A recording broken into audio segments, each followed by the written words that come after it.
up the lies, shake up the lies. Who you gonna call when you get on the line? Who you gonna call? Who you gonna call? Who you gonna call? Yeah! GLOBEBUSTERS! GLOBEBUSTErs! GLOBEBUSTErs! GLOBEBUSTErs!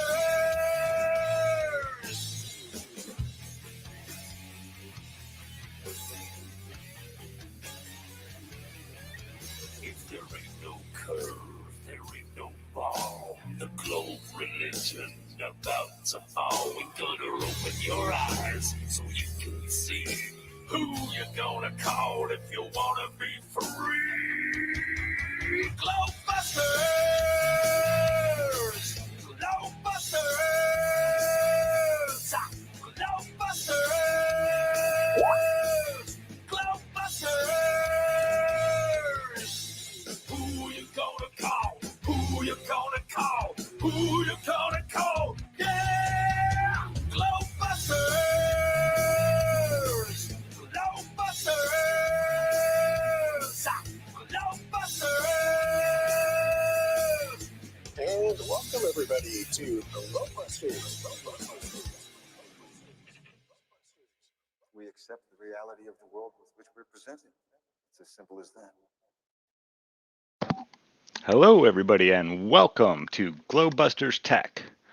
I am your host, Zach, Good Times for All, and today we're going to be talking about angular resolution.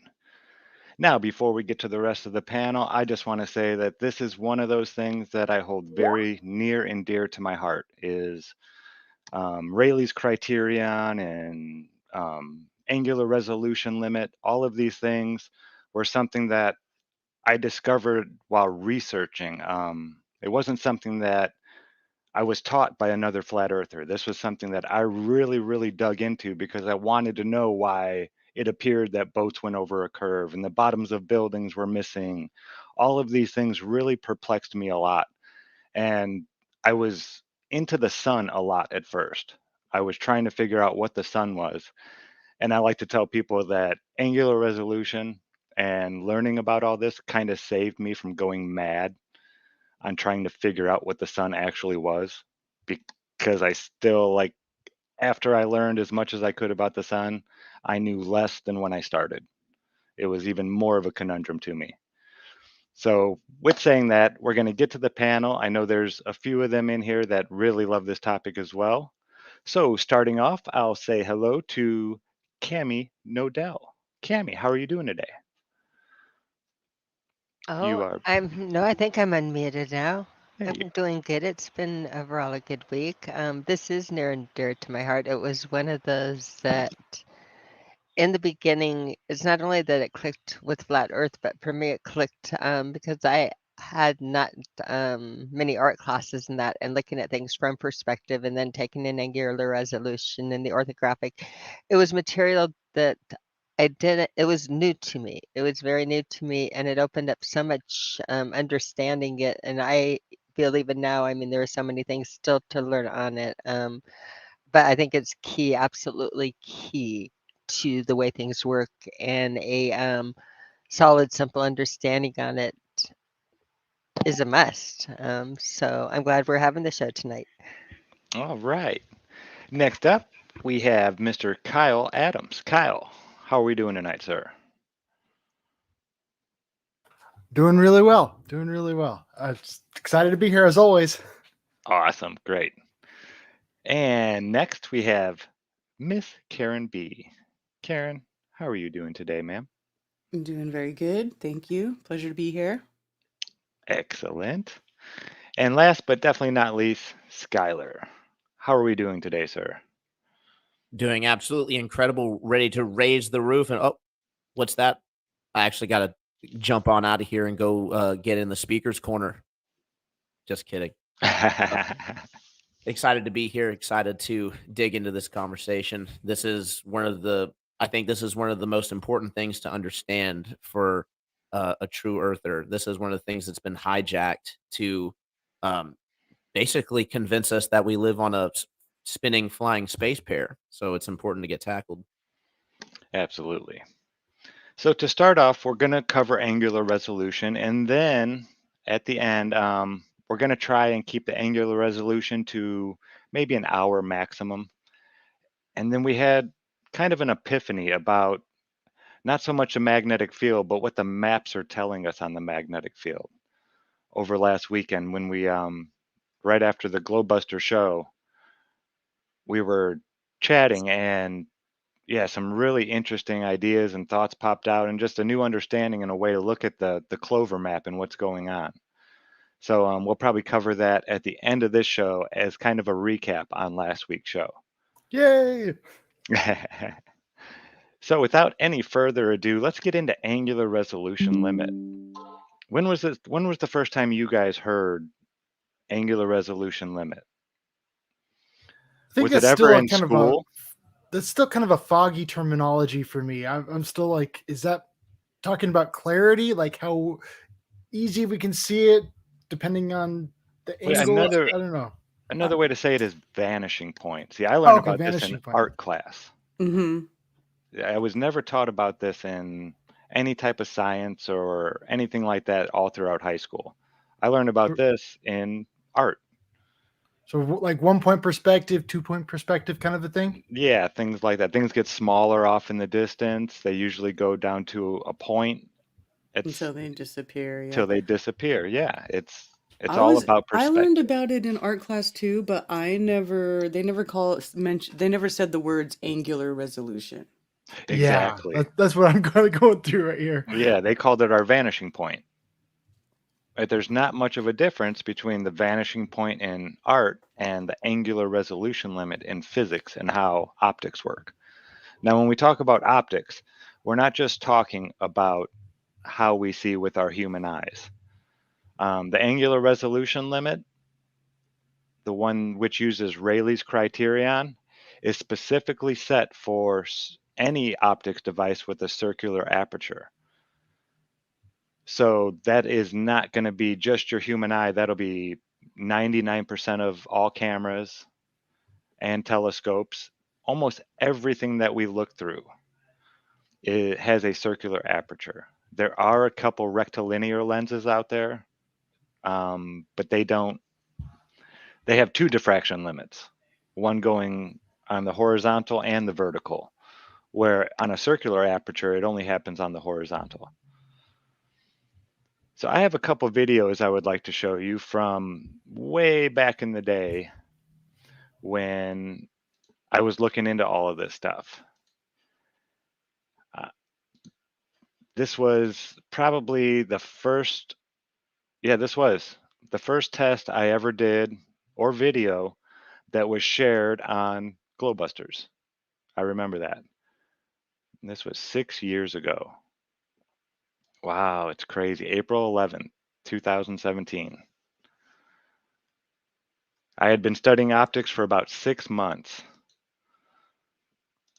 So all I was doing, I was in a warehouse that was about 460 feet long. I have my 2 bucket lids here, and then just a regular piece of paper marked 0 through 10 showing an inch. Now what I'm going to do is I'm going to be taking my camera and stepping back 20 feet with every picture I take. Now I didn't set a certain zoom limit or anything like that. I wanted to try to get it into focus as best as I could and as zoomed in as much as I could. I didn't want it. I did this because as our human eye works, the further away something is, when you try to focus on that, your pupils actually will get smaller. They'll dilate. Is that the right word? Or is dilate getting bigger? Dilate is getting bigger. Okay. Well, they restrict. They get a lot smaller when you're looking off into the distance because you're trying to only gather light from that one source. So just like a camera, as you're zooming in, your f-stop will get larger, which means your aperture gets smaller. The f-stop simply means that you divide that by the size of your lens, and that will give you how big your aperture is at that certain f-stop. Wow, this is interesting. I had no idea about that with the eyes, about it, the pupils dilating and Yeah, when you're trying to view things farther away. Yeah, it's really neat how they reverse engineered the optics of a camera to the optics of our eyes and how it works. Which is most technology. We mimic nature and what we see. You can see here at 100 feet, we're already getting a mirroring effect here at the bottom. There's not too much distortion, but you can see the diffraction pattern is starting to happen. Still read all the numbers quite visibly though. And here we are at 160 feet, and you can see the bottom of the lids right here is just starting to get a little bit fuzzy. And this is where it starts getting interesting. And it's When, just starting to dip below the curve there. yeah, exactly. Now you're getting a little bit more distortion down here. And the letters, the zero is actually, looks like one big zero now. 1 0 there, and then a 1 here and a 1 here. And now we're getting a lot of distortion on both of them. Notice also that's really important. It kind of seems like the horizon's dropping down. Doesn't it? Yeah, like the horizon's down here somewhere now.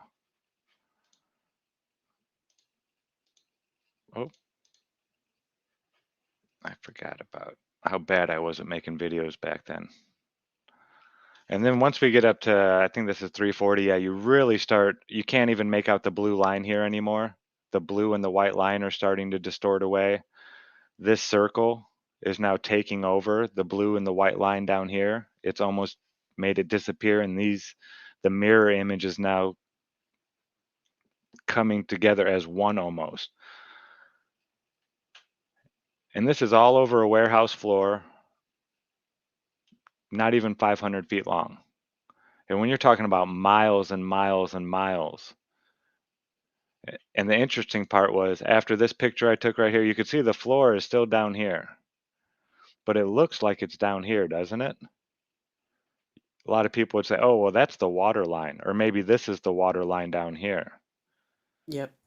It's a really big deal when we're talking about like the black swan images and such. Exactly. And if you think that, just think that this all back here was blue sky, then all of this down here that we're seeing from this line up, because this is the concrete color right here, but this would all be blue, not brown here. You know, The predominant color will superimpose itself. exactly, and take over. This is like the sort of effect that the sun was giving during a sunrise, where I kind of realized that when you see the sun, you see the reflection of it first, because you see how the circles are reflecting down on the floor now. That Hmm. floor, that area of the floor is physically closer to you than those lids actually are. Wow, yeah. So, like, that's when I realized, I was like, holy crap, when you see that first little glimmer of the sun, and it's actually the reflection you're seeing first, and then when the sun gets closer and it comes closer past that diffraction limit, then you start to see the disk of it, and then then you get that mirroring image where you have the sun and then another sun below it, and then as the sun comes closer, it separates from that mirror image below. But yeah, it's kind of a trip when you think about it. What's You really see the interesting reflection is first. they have a mainstream explanation for what you're seeing when the sun does that, and they say that that's ducting. So basically, there's a patch of atmosphere that's at just the right density that the light is bouncing in to curve perfectly around the curve of the Earth to then Right, go the to. atmospheric duct. Yeah, that's what they call it. We call it, we changed the name to the NUTS, the non-uniform density transition zone. And it's funny because even the U.S. Naval Observatory has this marked. Well, they used to, when you could actually look at the whole data sheet and charts for every day, but they would have negative numbers. They would say you were seeing the sun when it was like -2 degrees below the horizon. But because of this, what is it again now, Karen? Atmospheric duct. Atmospheric duct. You yeah, you can see the sun before it's actually up over the horizon. Which But it's brings into actually just a question, reflection. yeah, it brings into question, all these tests that have been done way back in, the past, Eratosthenes and all these guys. It's like, you know, the sun isn't exactly where they say it is, according to how everything works. So how was any of their data correct in any way? Now, before we move on, I'll also add that you could actually test this. Now, if it is true that the sun is setting due to us falling backwards at 1,000 miles per hour, then you could actually expect the sun to consistently set at about the same rate every day, give or take a little bit of give due to atmospheric conditions. But what we actually see, and I wish I could remember the name of the concert. I was watching a concert that was being done on a salt flat, and they do it right around sunset, and you can see the sun takes a long time to actually disappear once it gets to the horizon. Yeah. Yeah, there's a lot of great video that's been taken.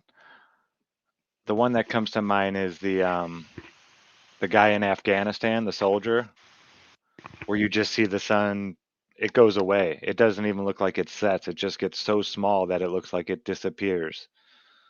And he's high elevation, real dry. You know, when David got all his sun fade out videos, they were all, because it was so the conditions were perfect. Yeah, what you want is really dry, cold conditions, because when it's really cold out, that's when the air is driest. And that's why Yes. so many different flat earthers, when we go out and do our laser experiments or trying to view as far as we possibly can, we want to do it in like the bitter cold of night. Yeah. Yeah. Oh, That's and why we another. went to Lake Oops. Balaton when it was freezing in February, and it was like so cold it hurt. Just want you all to know that it physically hurt. It was hurt. so cold. Another thing I want you guys to cover in the topics, because I always say it in the questions, and to me it's pretty obvious, but let's touch base on it anyway. All of the questions that say that, well, if you're sitting down at the beach and the sun sets, you can make it rise again by standing up, and that proves it's a ball.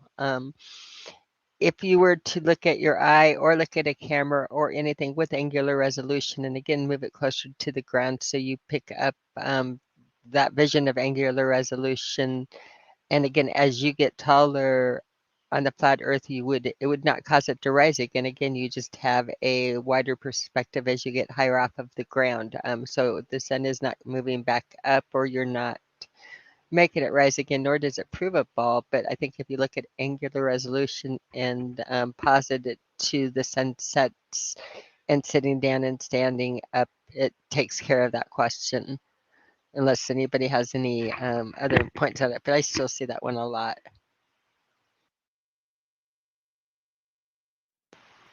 Anyone, do you guys hear that too, where the people talk Yeah, about? or they'll say if you go to the Burj Khalifa, you can watch the sunset twice, right? Once at the bottom and then once at the top. But you're not, you're just increasing your viewing angle, which makes you able to see that, Mm-hmm. you're getting Yeah. further from the ground. Yeah, and if you guys are having a little trouble seeing that, we have some a little presentation set up here that will explain that in more detail. So here is one I did, same warehouse, and this is with a light source, because I was getting a lot of people saying, oh, well, that's reflected light that does that. That's not actual illuminated light like the sun. The sun would never act this way. I heard that a lot. So I took a flashlight that was shining directly at me and did the exact same thing that I did in the last video. And this is pretty neat. On Taboo Conspiracy, his very first channel that he had made a video with these pictures and actual sunsets and showing how similar they are. So here, I'll just play this. We don't need sound for it. Here's the two converging. Yeah, it looks exactly when the sun approaches over water or goes away. And then there's a one with a beautiful diffraction pattern coming in here. Here's your half sun, even though it's the same. It's the full circle. That one I was having trouble getting it to focus at all. And then this one I love. Look Oh, at that's that cool. Rayleigh scattering. Yeah. But you can almost see right through here. it's starting to mirror a little bit. This flashlight is still here. For some reason, we're only getting that top half though. And this thing will actually, I mean, it's a flat surface and you'll be able to see because behind it is a bug net that we had at work. Now this was really humid, I believe. And there, that's that flashlight. Look at that light trying to break through there. It just can't. This is really significant because it's over solid ground, not just water. Yes, this is over Like we see, solid ground in a factory, and then there's the so we don't need the ocean in order to make the sun set over a flat Earth. We can now do this over solid ground. this was going towards the warehouse. So it was all lit up. The only reason it looked real dark like this was because it's trying to block out all the other light and only focus on this light. So the camera was doing that automatically. Then when we get over to here, you can kind of see mirroring through here, but it's probably somewhere right in here. But to piggyback off of what Kyle just said, has this been done with like a carpeted surface, or has it always been a warehouse reflective surface? I'm not sure if anybody else has tried this one with the flashlight. I was trying to do another one where I pulled the flashlight away so it looked more like the setting sun, and I was going to try to video record it. Did you see that? From one end of the warehouse, I believe it was only 60% humidity at the other end, and here it's 78. That's how much humidity I had change from one end to the other, and only 500 feet. That's why I loved playing in this warehouse. I had all kinds of different conditions to play with. Now, when I'm taking these next pictures, I don't really get that far away. This is only at the one end where all the machines are, where it's nice and humid and hot. Right away, it didn't take nearly as long as the other ones to start doing this stuff. Yeah, I wish I could go back and watch Taboo's old video on this. Here's another really good, they call that Rayleigh scattering. Or is that Rayleigh scattering? No, that is, oh, what's his name? I'm thinking more of like a sundog effect. Yeah, but this is a diffraction pattern right here. It's a total diffraction pattern. Yeah, and It looks like a wave, like it's a not ripple in a Rayleigh. pond. There's another Airy. It's an Airy. Aries disk, they call this. When you have a single point light source and you start getting these rings that gradually get smaller and smaller, Airy figured that out. The one who did Airy's failure, actually. Interesting. And he named that the Aries disk. And when these disks get, say we had another light source over here, we'll show you this in drawings, but just say there's another light source over here and you start going far enough away to where the two light sources are now touching, that is your angular resolution limit to where you can make out one light source from another. Eventually, the two light sources will make one light source and look just like this. Like think of the taillights of a car. You see two of them, but eventually once they get far enough away, you just see one little red dot. And yeah, this one, it always goes away from the bottom, I've noticed. It's So- weird. With the two lights becoming one light, that does sound kind of like a angular clarity, like how well you can see it at a distance. And right here, you can see this is where the ground is, right here. Right here, this says bug. It's hard to read, I know, but I read it every day for like 7 years. Bug shield. And it's big yellow door net so we could let air out. It was like having your door open, but it kept all the bugs out. And then right here is the bottom of it. And you can see it's mirroring right here. This is the exact same opposite. You have the white with the red right here. And right in the middle of this is where the actual floor is. This light is laying on the floor. Now think about this out at the ocean. most people would say that this was the water level right here.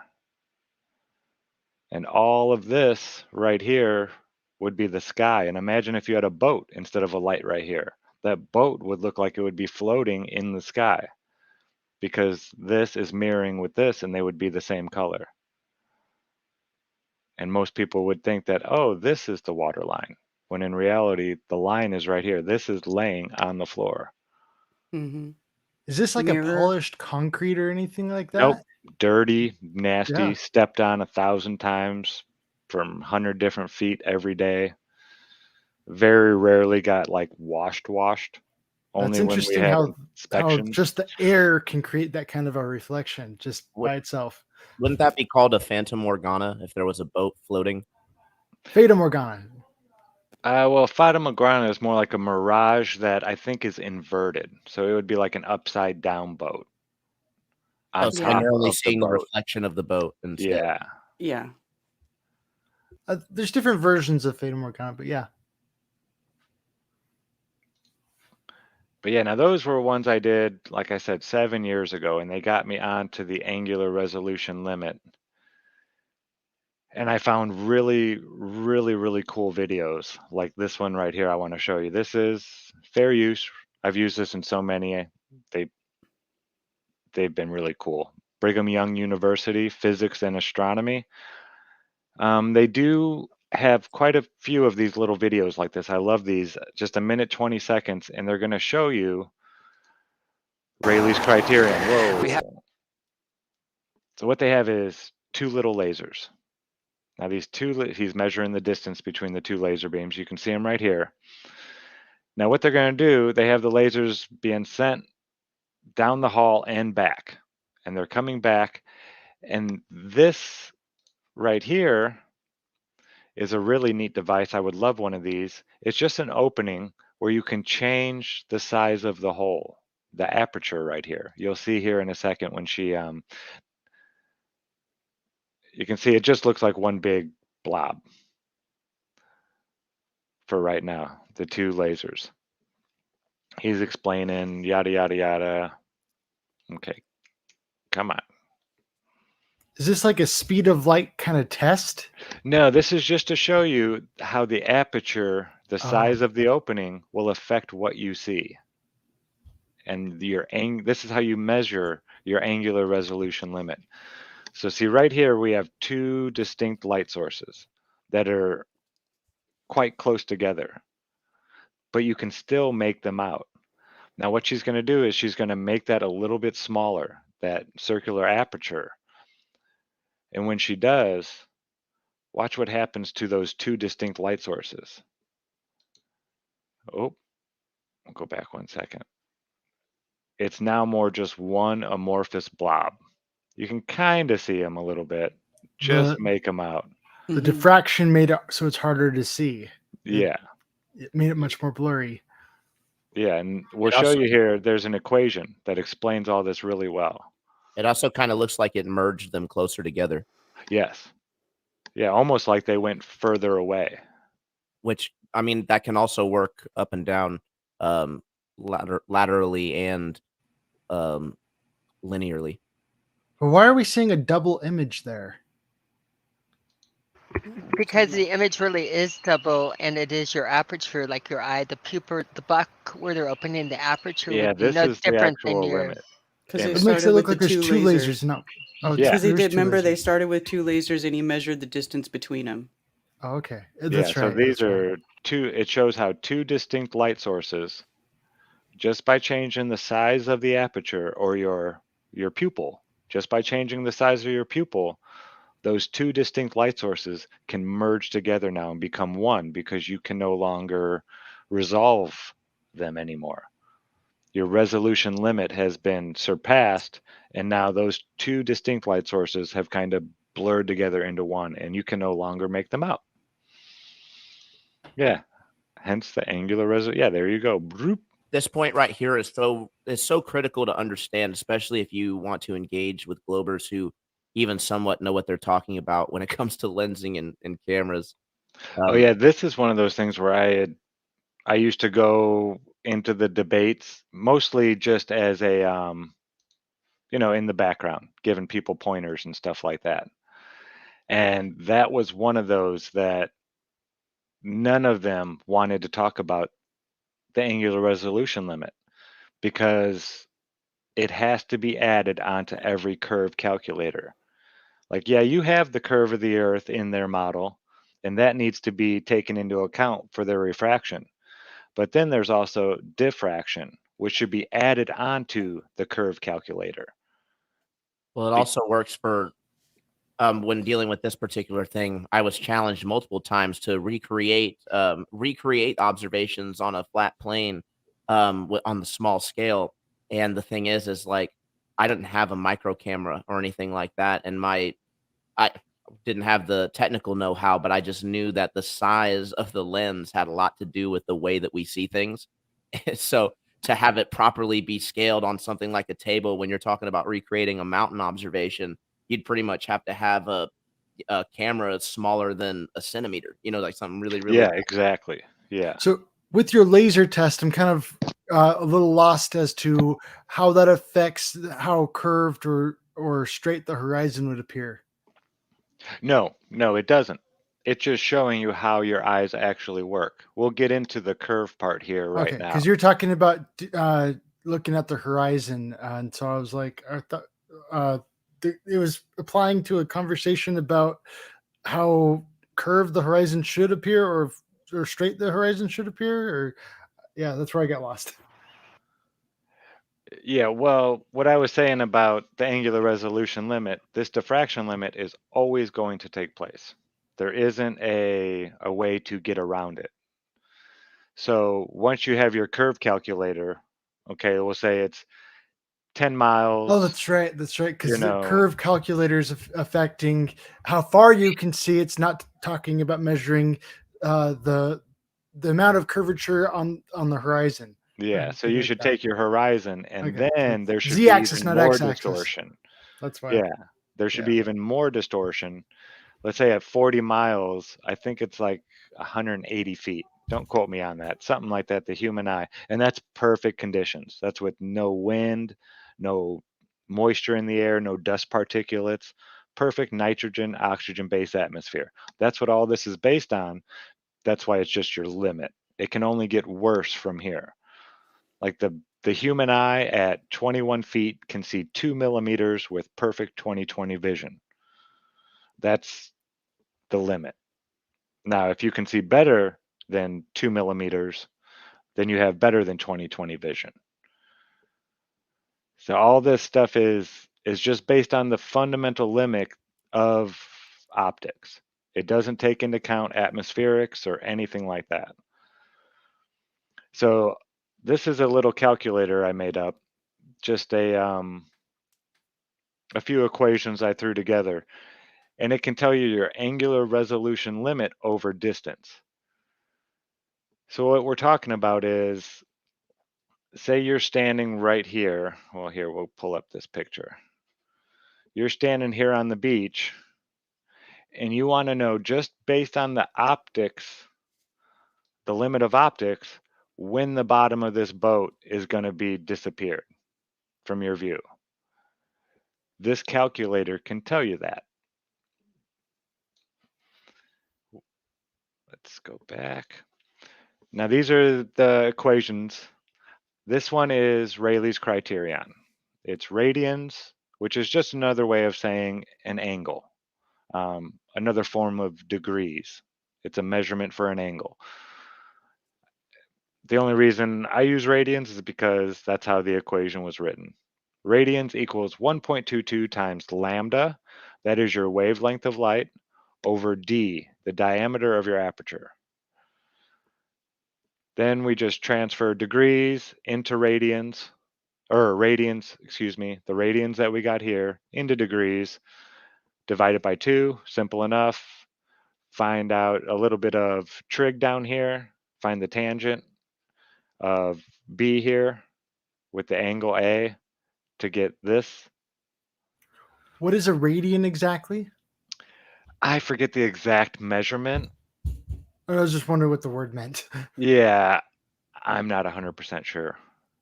It's one of those that is rarely used. Everybody over here knows degrees. So that's why I could have left it in radians, but when you tell people it's, this many radians, they look at you like you're from Venus. Yeah. Yeah. Degrees make it a Okay, lot easier. yeah. If you 1 said radians equals 57.29 degrees, Wow. is what I just looked up. right, and I have the radian denoted by the symbol rad is the unit of angle in the International System of Units and is the standard unit of angular measure used in many areas of mathematics. Again, I like it the way that they separate these and make them not consistent. It is defined such that 1 radian is the angle subtended at the center of the circle by an arc that is equal in length to the radius. So I'd have to almost show you a picture. I just typed in radian into Google and got a little picture. But again, it would have been nice if they made it equal, but they do in the math to, equals 57.296 degrees. The way that they mix and match them, I truly believe is for confusion and compartmentalization. So let's go from there. Okay. Good question, Kyle. So here is the actual Rayleigh's criterion out of a book. I just wanted you to see that they use a little different they use a small lowercase b for the diameter of their circular opening, the telescope's aperture. You got to make sure that you're doing it all in meters when you're doing this kind of stuff. A lot of it's because your wavelength of light will be in nanometers. So you have to keep all of your stuff in the same. You can't go standard and back and forth. At the end, you finally can, but you really need to keep if you're going to start metric, you got to stay metric. Of course, that's your sign for radians. It looks like a 0 with just a line through it. That's one of the signs I always see. There's your lambda there. Yeah, the bigger the aperture, the smaller the angle you can resolve. So remember when we had that young lady opening and closing that aperture, the bigger she opened it, the more distinct those 2 dots became. She could see both of them. But then as she closed it, the 2 dots became 1. So the smaller the angle that you can resolve, that means your aperture is bigger. That's why we see better and further at night. There's not as much light that you're trying to focus in on. You don't have to block out all that light. Your pupils get real big at night and you can see further. Huh. And I I'm didn't trying know to that either. remember. Yeah, I'm trying to remember, and it's one of those things that I used to know. The one thing I do like about the format of this show is that you're allowed to ask questions and we can look up things along the way. We're trying to Absolutely. learn here, not to, we're not trying to impress you with our knowledge. We're trying to learn together with you and go forward. Forgot where I was going with that, but Okay, in this next slide, we're just going to show the degrees transferring over to radians, degree and radian measure conversion. If you wanted to go from degrees to radians, you would take your number of degrees, multiply it times pi, and divide it by 180. From radians to degrees, just the opposite. You multiply by 180 and divide it by pi. These are just little things I pulled off the internet to show that I'm not making up any of these right here. This is all just a few things I found. And the last one is just a right angle calculator. I love these little calculators. They help me so much figuring out this kind of stuff, like how much should be. So if we were looking for A here, the little small a, we would want to go down to here. And if you know B, which is this right here, that'd be our distance to the object. We know the angle, then we can find this right here. So it's A equals B times the tangent of small a.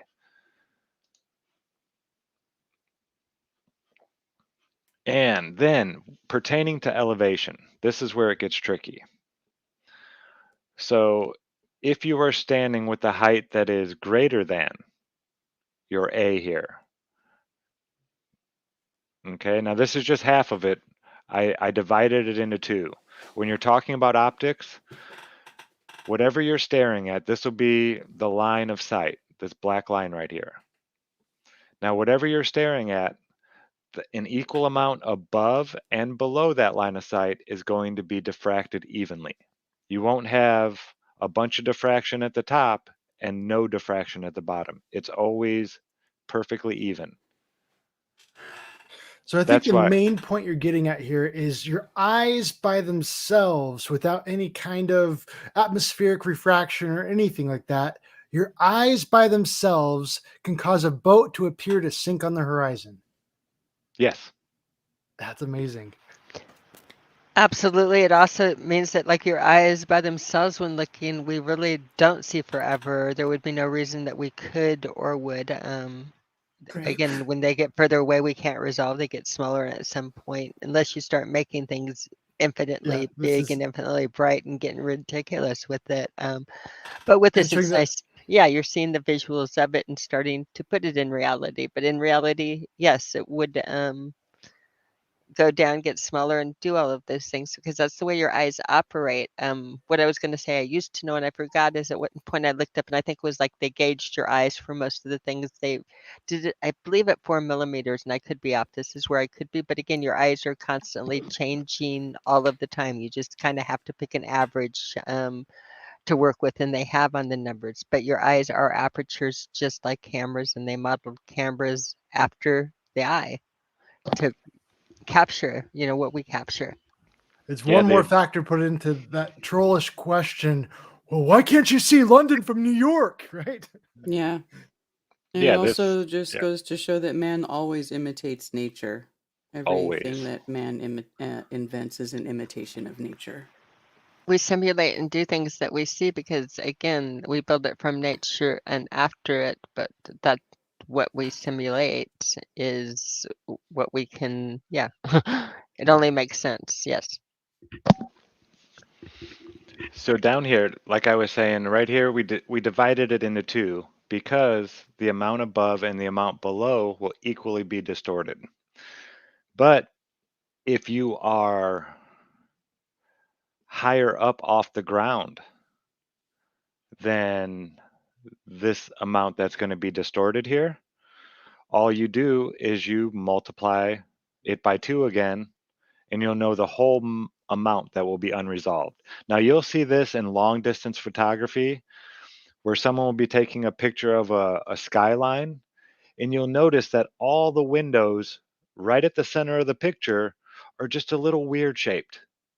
And it's only in this straight line, and all the different buildings will have this, like one of the row of windows will just be shorter, maybe, or larger. And that has to do with that diffraction limit. That's because it's not far enough away to block out the whole building. This angle right here, it's only blocking out, this angle is only big enough to mess up a couple windows in the center. That's when you can say, okay, I can take 2A and then I'll know that this is the whole angle will be unresolved along that center point. Now, when you're looking at something like 40 miles away and you cannot resolve the ground at all, say your observer height is less than A. So we'll say this is 200 feet right here, the amount that's going to be distorted. You're 40 miles away, 45 miles away, maybe, looking at the Chicago skyline, but you're only 20 feet off the water. So we'll say what did I say? 100, but we'll just say 140. So it would be 70 up here that would be distorted, but you can't use the 70 down here because you're only 20 feet off the water. So you would take your 70 plus your height of your observer height of 20. So it'd be 90 feet of those buildings that would actually be distorted that you're looking at, not the actual 140, because the water is picking up a lot of that distortion. Does that make sense? Makes perfect sense to me. Mm-hmm. Yep. Yeah. Achilles7 made a good comment in the chat. I'm sorry, I have to stop and read it because it's so good. He was like, yeah, we imitate nature like with the camera and imitate how the eyes work, but a camera has a designer while the eye is allegedly evolved out of nothing, like from monkeys. Sorry. Thank you. It was a great comment. I like it. He did do the face palm with it. I think it was apparent in the way I read it, but go ahead. And I think that makes perfect sense. And again, it's an operation. It's how your eye functions. Just like we have a refractive index in our eye, and we have like the different things we were talking about. It's functions of the human body, and they're measurable. And Zach made a wonderful calculator easy for you. So if you look at somebody, you can like go and measure how many millimeters their eyes are dilated and see what they're seeing. Oh, Yeah, but Yeah, it's and sunsets though. say that again. I'm just kidding. Explain sunsets. So here's just a little demonstration, right? So the guy's standing here on the beach. This is his up and down that's being distorted. Here's a building off in the distance that is, he can't see the bottom of the building. It's on land down here somewhere, but it's so far away, it's beyond his angular resolution limit. So the sky up here and the water down here converge. This would all be, and it's so small. I mean, this isn't a good view to look at this. This is that orthographic view we were talking about. The Globers love using this view. But when you look at this angle right here is actually looking at something that's 2 millimeters from 21 feet away. Teeny tiny on your horizon. It's so small that you don't notice it even there. So here's why boats eventually, he can see the bottom of the boat, he can see the top, he can see the mast, he can see all of it. But as the boat gets about halfway across the lake here, he can no longer resolve the whole bottom half of the boat, and all you see is the sail, and the rest of this in here would look like the sky meeting the water, like we saw with the warehouse, because that's the dominant color in the background that you'd be seeing, or maybe this building right here. The Chicago skyline, right? Exactly. Why can't you see the bottom of the buildings on the Chicago skyline? They always pull that one. Oh, I know. That one drives me nuts. And actually, I went out there and took a look around. I went out there a lot, actually. This whole idea of angular resolution limit really, I didn't live too far from Lake Michigan. So once I started learning about all this stuff, I really, really, really went nuts. Let's see. I thought it was in my perspective playlist. It must not be. There was a video. Oh no, now I don't remember what I was going to show you. This is a great one.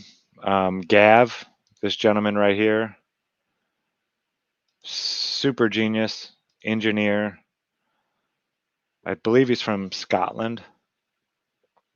And we did, me, Chris Van Matre, him, and a gentleman named Glenn really broke down optics and how the curve of your lens or your eyeball is really what makes the curve.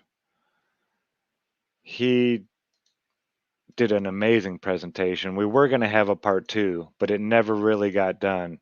Yeah, right into here he gets, I mean, this is really in depth.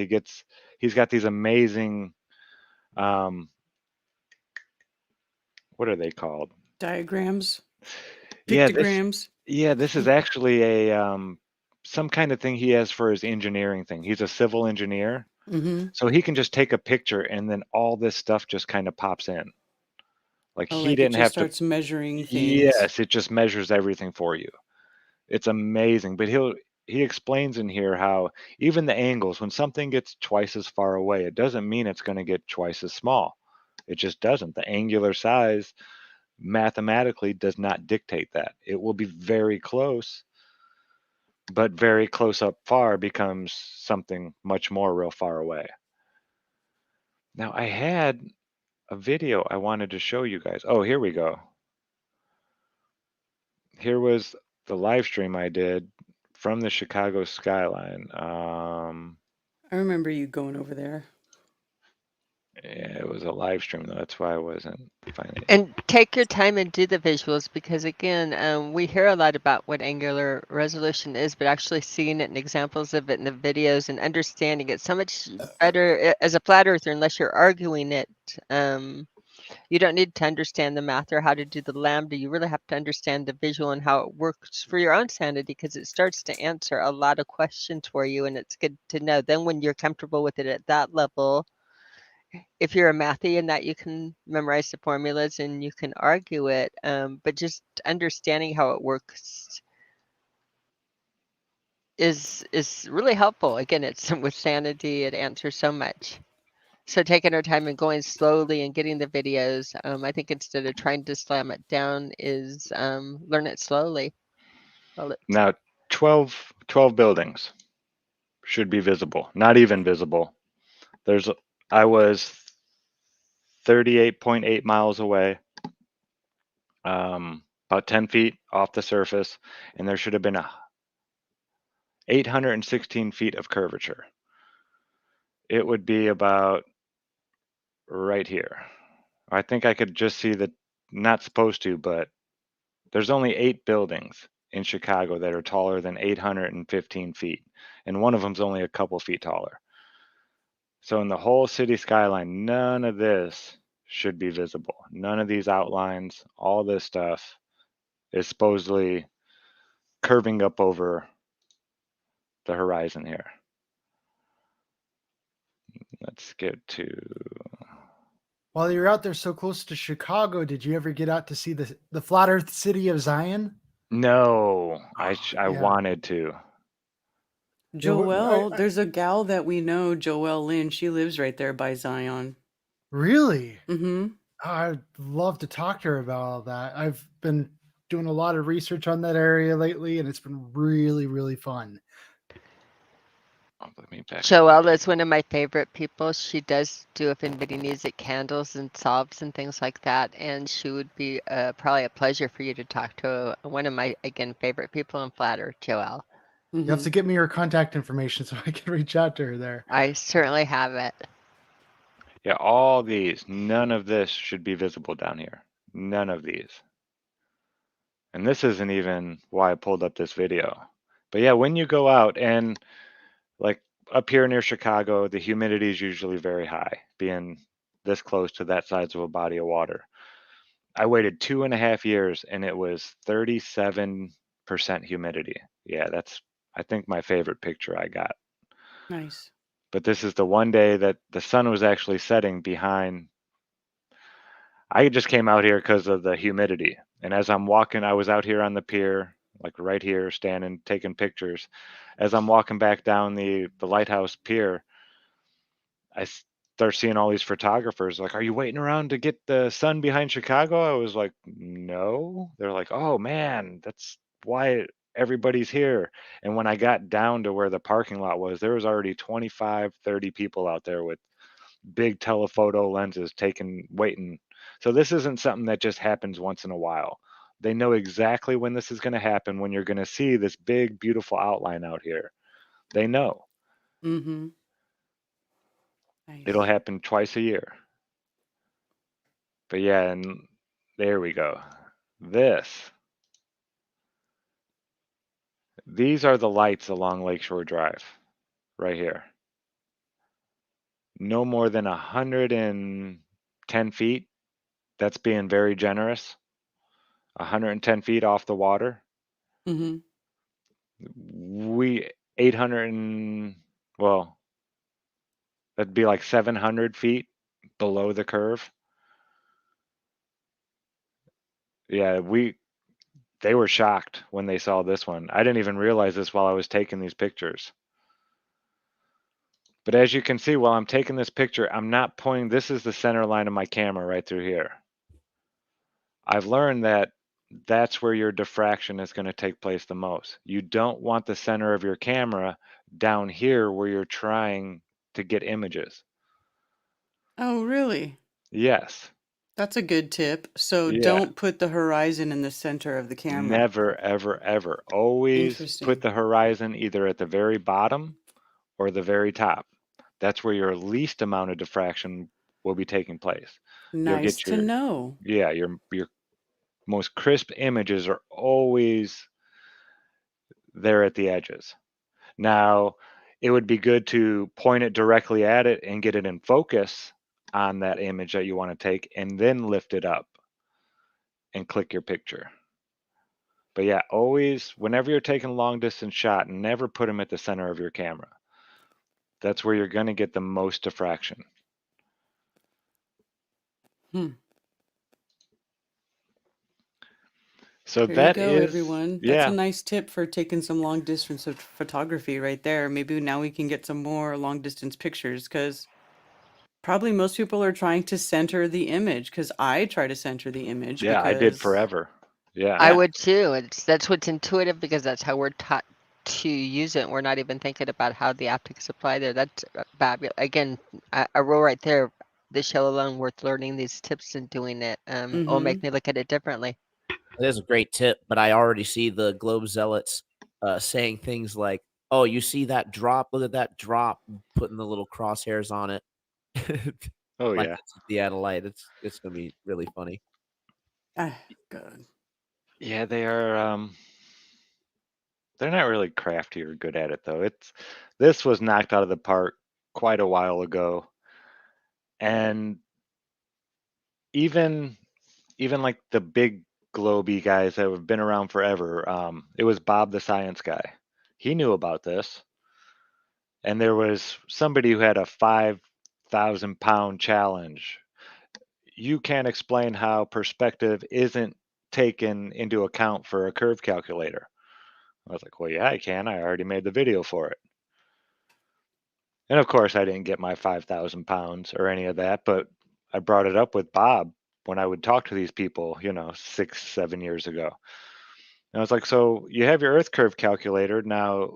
Okay, so you're seeing over the curve. Now we should have a diffraction calculation added on top of that because diffraction takes place whether there's a curve or not. He's like, and all he had to say was, that's interesting. I don't know why they don't do that. And then they don't talk, they act like they never hear it again. That's why I mean, you have the patience of a saint, Skylar. I don't know how you do it. I watch some of your live streams, and some of the people you have on there, they would just drive me insane. I I do it out don't of love. I do it for the newbies, for the I people who may be appreciate it, watching man. who just found it. It's hard.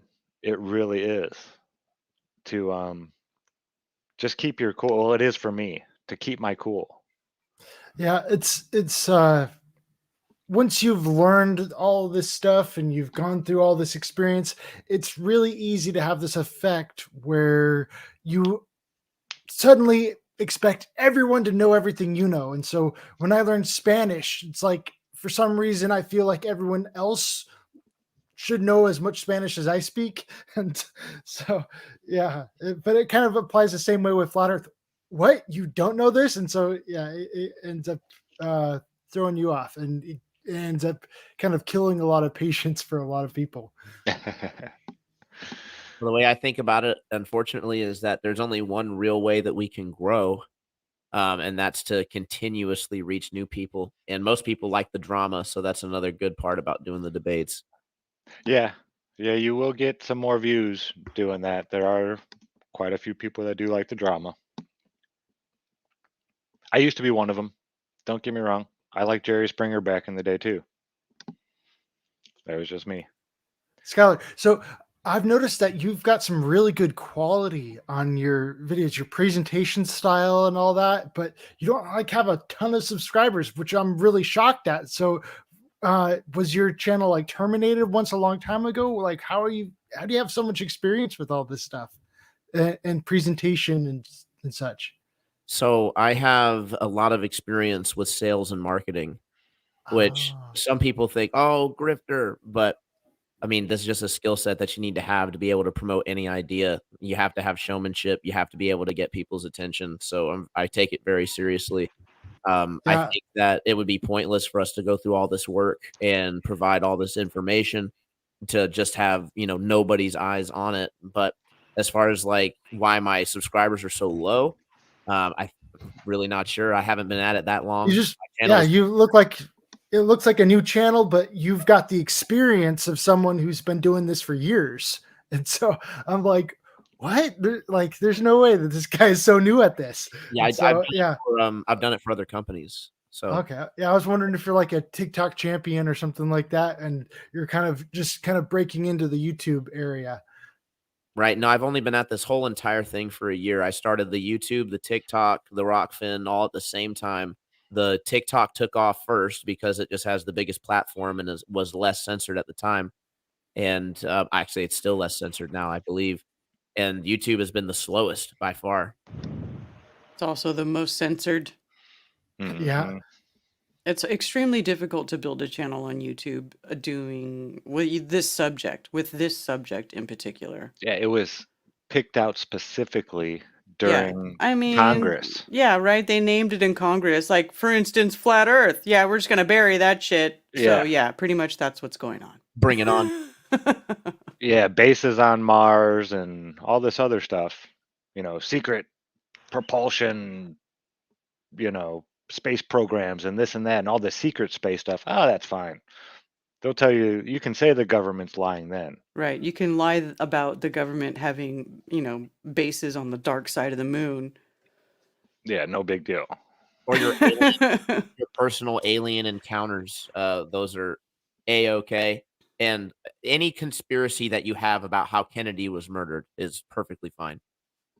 Oh, well, yeah. they already admitted that the CIA killed Kennedy. That's already like. Remember, Tucker Carlson did a whole thing on Fox. Mm-hmm. They don't care. They tell us all kinds of stuff now, but but flat Earth is continually buried. And then it's funny because then you'll see people like actually Tucker himself saying, "Oh, nobody cares if you think the Earth is flat. They'll just laugh at you." No, Not true. they care. Nice Yeah. tactic. Skylar, on TikTok, what is your handle on TikTok? Is that Troubling Tribune or? Yep, it's Troubling Tribune. There might be an underscore in between Troubling and Tribune. I can't remember. But it's pretty easy to find. There's like 13,000 people on it right now. Nice. So that they're asking in here. At some point, I will tell people about the crew that we have in on the GLOBEBUSTERS Tech and why each person was chosen for it, because there was some thought into it, and like we could start with Miss Karen B, who's got the #1 best bullshit monitor out there as far as reality and seeing things and looking at them, and the filters she runs them through really do test reality. So she is here to call us out on anything to help put things together, but again, to keep it very real, and keeping it real, we're looking for reality. Skylar, you are doing the debates and you're able to do them without going toxic. You're going after new people. Karen is always going after new people and introducing them in. She's got her special brand of cold. Skylar, you do too. You play with the different people and have somehow managed to stay very pure and focused and centered. And that's quite a skill. I hope your channel grows huge from this. This is just a little nerdy element of it, but I think your channel and what you're doing out there adds a lot to everybody. The approach, being civil, being decent, and yet taking on these people that I certainly don't want to talk to just because they irritate the living. Again, they do nothing right. I hate to interrupt you, Mhm. but one thing I did notice when I finally started to move things is that I've noticed the Globers kind of switch up the tactics just a little bit, and they became a lot more cordial. You know how everything kind of trickles down from McToon, and Mhm. he was definitely, I noticed, taking that approach. Giving the gifts to Witsit and reaching out to Jaren and just taking the whole new cordial approach to try to open back up the dialogue. And I think it's because they realized that the way that it was being handled, the dialogue was closing quickly. And once that happens, I mean, these Globers don't have a channel anymore. Well, Yeah, I no, because still they ignore them. need us. They do need us. And their channels get bigger, way bigger than any of our channels, and they get pushed on YouTube. This is why I don't really It's actually participate in anything with them, because I feel like, if we do that, we're giving their channels content. We're giving, we're promoting them. We're helping them get bigger than us. Aaron, I'll play the black sheep here and just say that I don't really care if they get bigger than us because of the messed up algorithm that will promote them over us, because we all know that that's the only reason why that happens. If we engage with them and their big audience, then their audience actually has the chance to hear a well-articulated argument and be able to maybe follow. Yeah, I get all that. I still choose not to participate. Yeah, I can't I participate just don't have the and be patience. nice. Yeah, exactly. I'll do it. I lose it. I'll take When it they're all when on they're for just you being guys. absolute trolls, then yeah, I get it. There's no, yeah. And also, like, a lot of times on those channels, I mean, you can glean like a few people from those things, but the majority of the people in those chats are just as big of a zealot as the channel they follow, and some people just aren't meant to see it. A It's lot not of the chat, honestly, that I'm after. The people in the chat are usually pretty zealoty, but if you look at how many people are actually watching, there's way more people watching than are just in the chat. Yeah, it's good. Good for you. I'm not doing that anymore.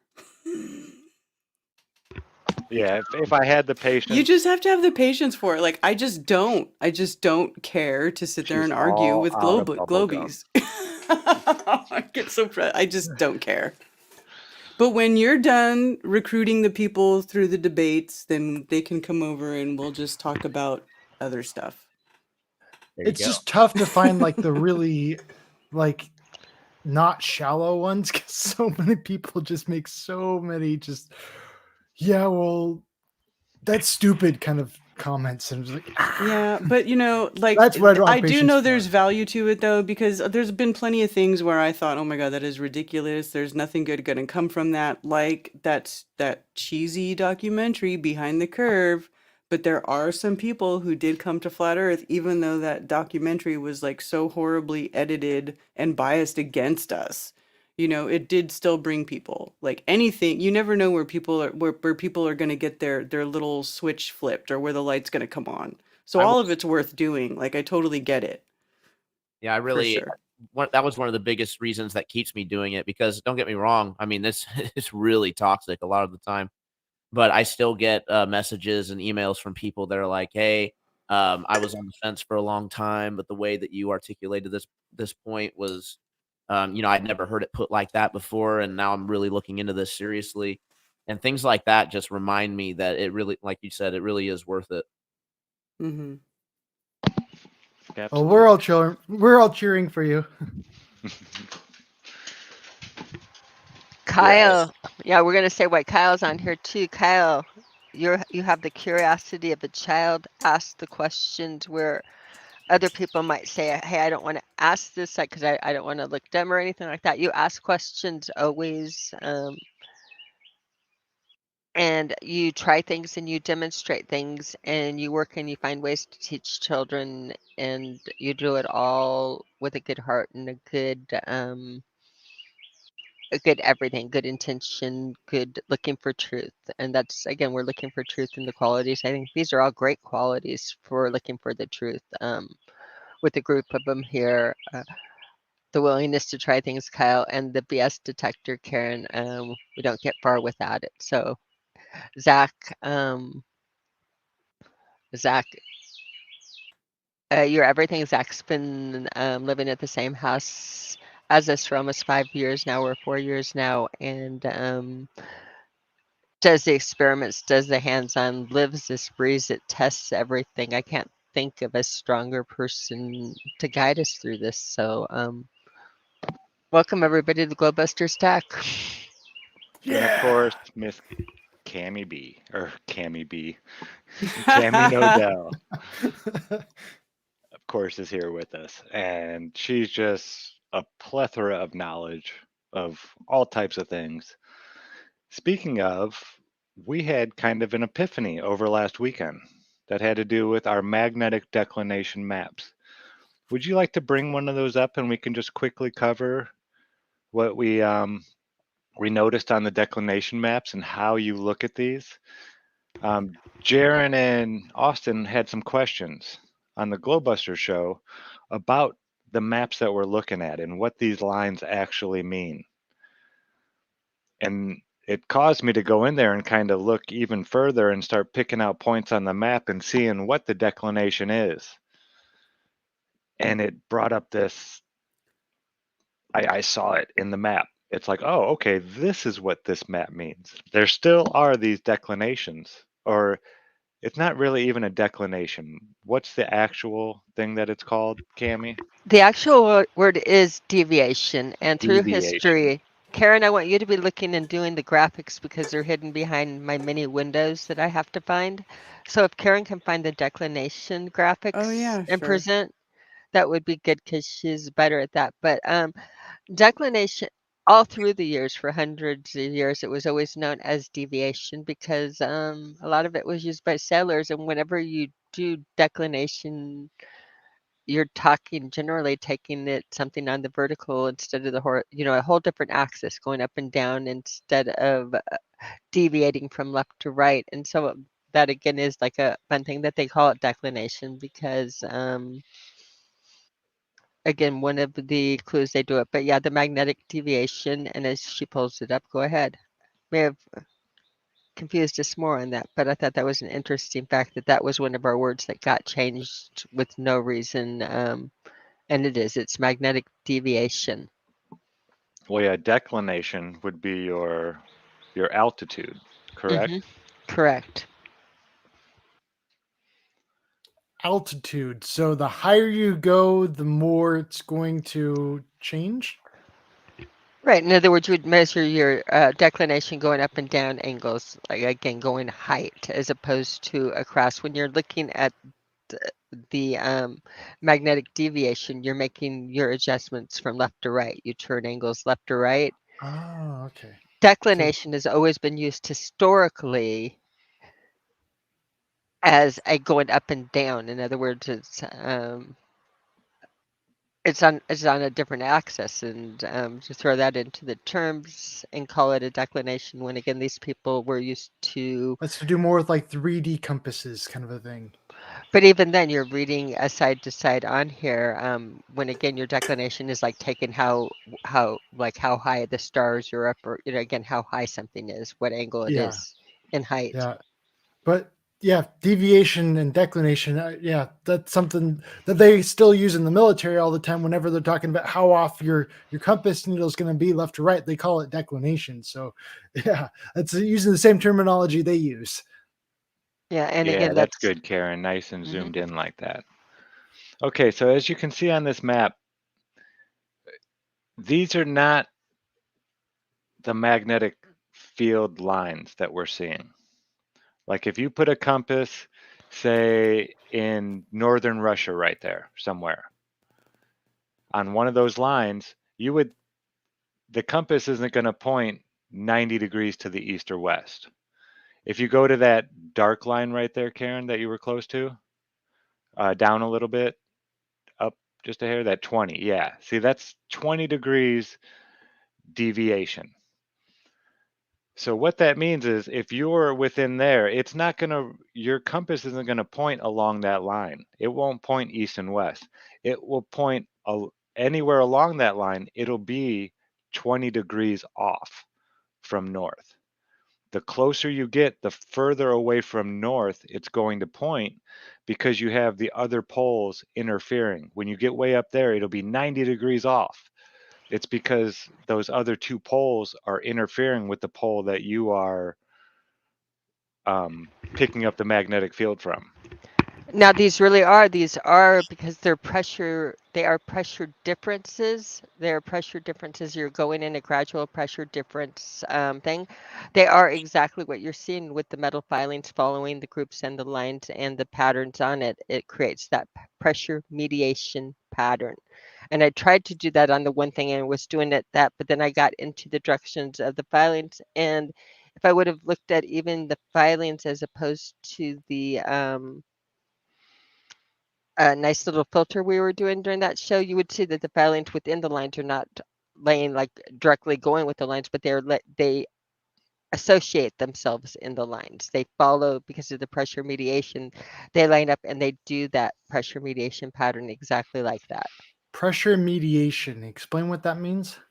A pressure mediation is like a level of almost like between waves and that a pressure between high and low pressure that things set up in the way you would Yeah, have even in think a of it like temperature this, gradient, Kyle. any type of gradient. Think of your gradient with the corns and things that you put in it, your density gradient in that.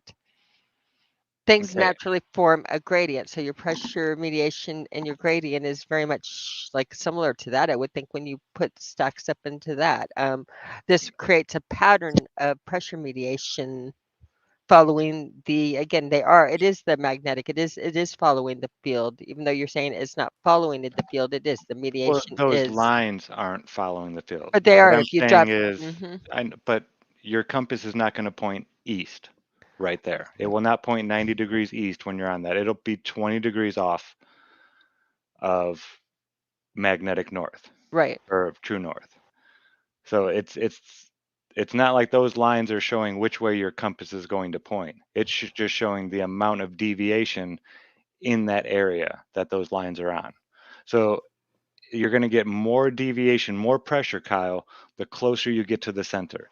The further away you get from the center there, where there's all the four quadrupoles to try to fight with, to try to pick which one, the further away you get from that, the closer you'll get to pointing to true north. Does that make sense? I'm noticing that the lines are getting wider and wider. Well, yeah, because they're getting weaker. Okay, As you and so get closer, it's a lot stronger.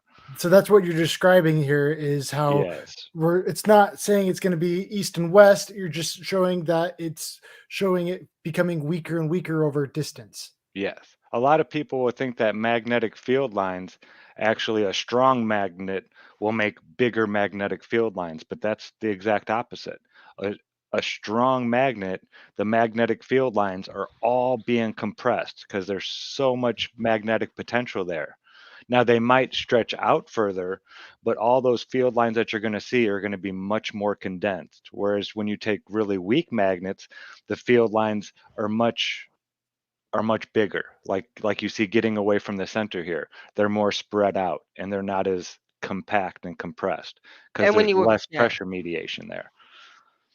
and when you work in series, the systems start playing with each other. Of course, they start interacting with each other, and again, creating, of course, like everything else interacts. So you have the interaction going on it.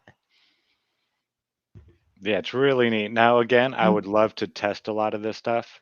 It seems like in the United States, you're not going to get that much difference. The You green can lines are areas that there is no declination. Is that correct? correct. Okay. That's where if you're on one of those lines, your compass should point to true north. You're like right on where the poles are intersecting, and they're not going to be interfering as much with your magnetic field lines. The lines like in the center of each pole there going out, that's where you're going to get your most deviation. But as you can see in between the two poles, that's where you have your green line coming down. Your blue and red, and then there's always a green line right in between the blue and the red. It's never going directly between the red or directly between the blue. It's always cutting them in half, pretty much. If that Skylar, makes for sense. one of your questions, I'm going to do a couple different ones. Skylar, for one of your questions in like that was happening during the show, and you guys were wondering that when I was doing the pattern with the filter, it was a perfectly straight pattern with perfectly straight lines. A lot of the time, that was created. Those straight lines were created because I was using very uniform magnets. I can get the lines to go wavy in that by making ununiform magnets or making, different portions stronger than the other in that. But the reason when I was presenting such uniform magnets is I was using calibrated magnets to do it that were all the same. So those wavy lines, I have produced wavy lines in that doing it. Other things I'm going to restate another way what he said and just put other information with the magnets and the stronger magnets in the field. Everybody seems to think with magnets that the rare earth and the neodymium magnets are the best because they're the strongest. We'll be looking with magnetic fields done with the, electromagnets and that soon. That will be interesting. But they're in nature. What you would do, like your magnetic source growing in nature, would be magnetite or lodestone, which has other properties besides the ferro. What we all call magnetism is like the reaction to ferrite or iron and how sticky it is, that one action. But that's not the only property that magnets have. They have conducting electricity and different things like that. In nature, the magnets, lodestone would conduct electricity, for instance, but neodymium that we make in the laboratory is an insulator. So they would work totally differently. It's not that's almost like a manufactured. It's not. It wouldn't be a good. Neodymium would be like one of the. If you're looking at how things work in nature, it wouldn't be just being the strongest one does not make it the best. Again, you have a highly extended, very weak field, and your neodymium is the opposite to it. It's like doing a ring magnet or whatever. It would not make sense as to be. I don't think we're sitting on a neodymium magnet, nor do I think that magnet produce or has enough of the properties to that would occur in nature and naturally occurring magnets. But All right. That makes sense. Well, folks, I think that's going to do it for today's show. About an hour and a half. We're trying to keep them a little bit shorter than the actual Sunday shows. I have to get up tomorrow at 5. Well, be back on the air by 5 a.m. tomorrow. You guys don't want to sit here for another 4 hours?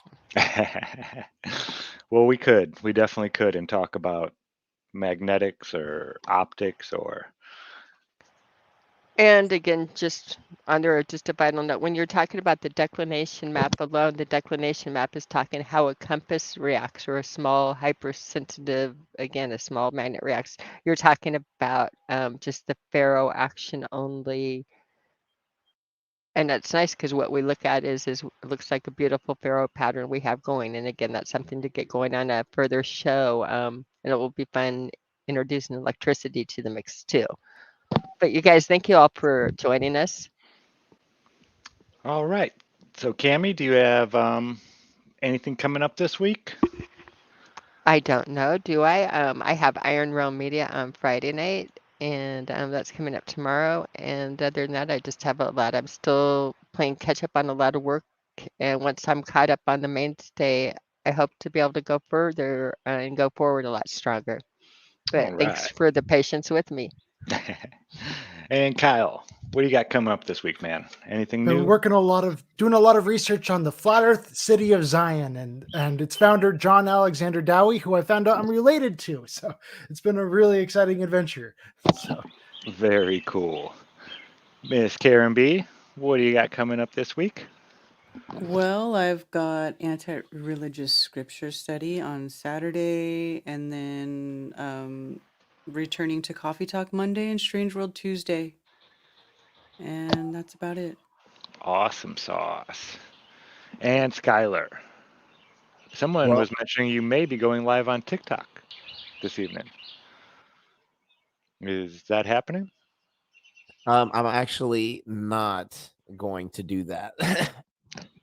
I'm actually going to hop on the Jeranism show for a few minutes and do that. But tomorrow we are going to be back on TikTok to do a True Earth debate.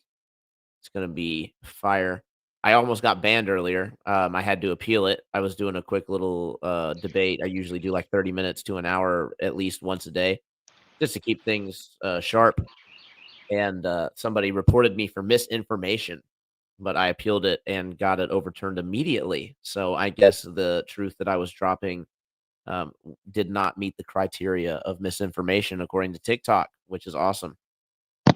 So, Yeah, I've been wondering when the penny's going to drop over there on TikTok with all the view count is insane for flat earth or just the search count and all that kind of stuff. I mean, that's what was going on with YouTube when back in 2017 when they took away all that stuff and wouldn't show us the searches and started really, you know, stifling us from spreading. So I was wondering if that was going to happen on TikTok, but yeah, that's great news, man. I'm glad that they haven't. Yeah, And as oh, go ahead. I was just gonna say not in full force anyway. But Yeah. yeah, we're doing that. And Saturday we're doing a Discord event, Fight the Globe. It's going to be me, Shane St. Pierre, and a few what's his name? Alan. Sorry, Space Audits, and one other person. And we're going to be taking on an entire Discord server of normies. So it's going to be pretty fun. Yeah, that sounds like a blast. I have a little bit too before we close up when everybody's going, because I have one thing that we did forget to talk about, two things. Okay, well, I just want to say that I will be Mm. tomorrow at 5 a.m. over at Iron Realm Media. We do a show called Ironworks. Then we have Globebusters Sunday. And then next Tuesday, 5 a.m. again. Tuesdays and Friday mornings, Ironworks. It's fun. We have the Iron Scouts that hang out with us, and we get quite a few people that just come and jump in. So you never know what the show is going to be.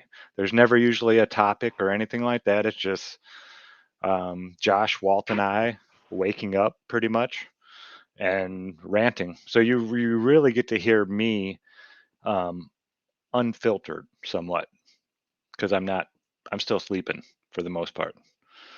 But yeah, we have a lot of fun over there. Come check us out. Okay, Cam. All right, you reminded me of it, Skylar, and this is probably really obnoxious. I probably won't be that obnoxious and ask you to do it under Jaronism, but Jaron had just tipped me a message that they have added Globebusters to the codes on the True Earther summit coming up. So people looking at it, if you do sign up under Globebusters, it goes towards kits and education, kits putting together for children. And homeschool stuff. So you can also sign up under Karen B, which would support her and her channel and different ones. But we want to mention that. We want to mention flatearthfestivals.com. We have Vegas Oh coming up yes. in October. What was I thinking? So Yeah, it's definitely. mhm. FlatEarthFestivals.com or FlatToberfest.com. And in October of this year, 21st and 22nd, Saturday and Sunday, we'll be having a full weekend of Flat Earth fellowship, goodness, presentations, music. It's going to be a big event. So, international, bringing people over from Europe. Um, it's going to be just a great time. And So, I heard you announced it already, so can we say it? yeah, sure. D. Murphy will also be joining from across the pond, along with Mark Devlin. Yes. Yes. Awesome. Allegedly Dave Allegedly Dave. and Mark Devlin. Great Yeah. get. Yeah. And they're Yep. really great presenters. They're very, um you won't be disappointed if you come. That's for sure.